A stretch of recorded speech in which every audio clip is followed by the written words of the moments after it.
The Amazfit T-Rex 2 is one of the toughest smartwatches on the market. It's passed 15 military-grade tests, including resistance to low and high pressure, extreme heat, extreme cold, rain, salt, sand, dust, vibrations, shocks, acid and fungus. Basically, anything you can think to throw at the Amazfit T-Rex 2, it shrugged it off with no issue. For all you explorers, adventurers, fans of the great outdoors, the Amazfit T-Rex 2 is ready to evolve your instinct anywhere in the world. But Amazfit aren't a company who rest on their laurels, not by any means.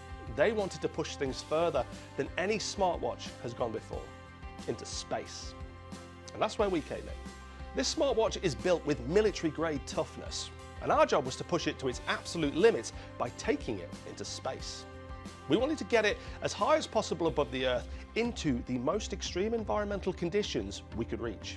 At 100,000 feet, which is about 32.5 kilometers, 3 times the cruising altitude of a jet, the two main challenges here are pressure and temperature. The air pressure is less than about 0.2% of what we would experience at sea level, and the ambient temperature can get as low as minus 60 degrees Celsius. But due to the lack of atmosphere, objects which generate heat also can't dissipate it. So here we have to worry about both the heat and the cold. Both of these have a dramatic impact on battery performance. It's an engineer's nightmare, and the vacuum of space, really, it's just part of the challenge. The watch has to survive the journey there and back again, traveling at speeds of up to 200 miles per hour and landing in uncertain conditions. The biggest challenge we could foresee was temperature. Under ideal conditions, the Amazfit T-Rex 2 boasts an incredible battery life of 24 days, but space is far from the ideal environment for a watch, even one as rugged as this.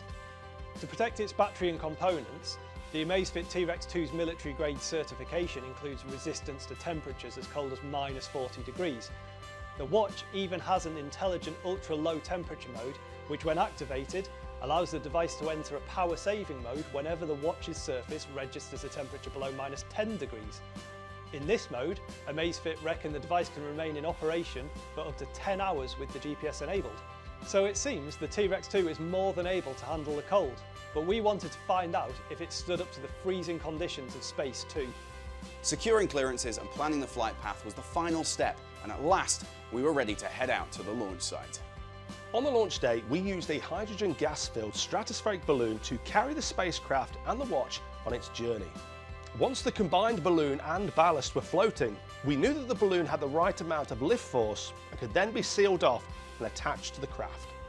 The whole team were equipped with Amazfit T-Rex 2 smartwatches, tracking their excitement, or maybe in this case anxiety, throughout the launch day. With precise heart rate, blood oxygen saturation and stress level monitoring, we've never had a better record of any spike in panic within the team. Once we had everything sealed off and had final clearance from air traffic control, it was time to prep the Amazfit T-Rex 2 for flight. We wanted to test the dual-band GPS and 5 satellite system support, so we activated the outdoor cycling mode to log positional data on the watch.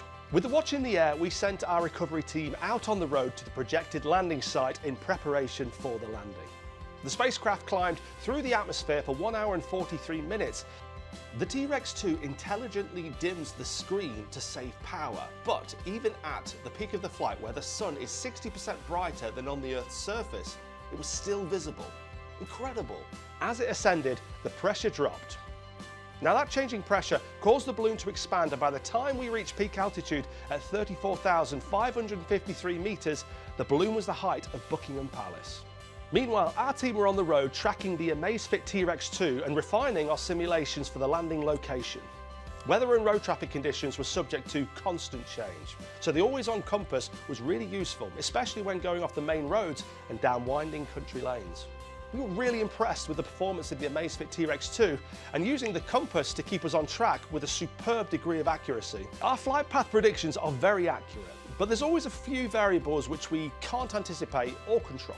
We can calculate the expected landing site to within a few hundred meters, but almost all of that margin of unpredictability is in the last few moments, because the interaction of wind and local geography creates an inherently complex microclimate as we get closer to the Earth.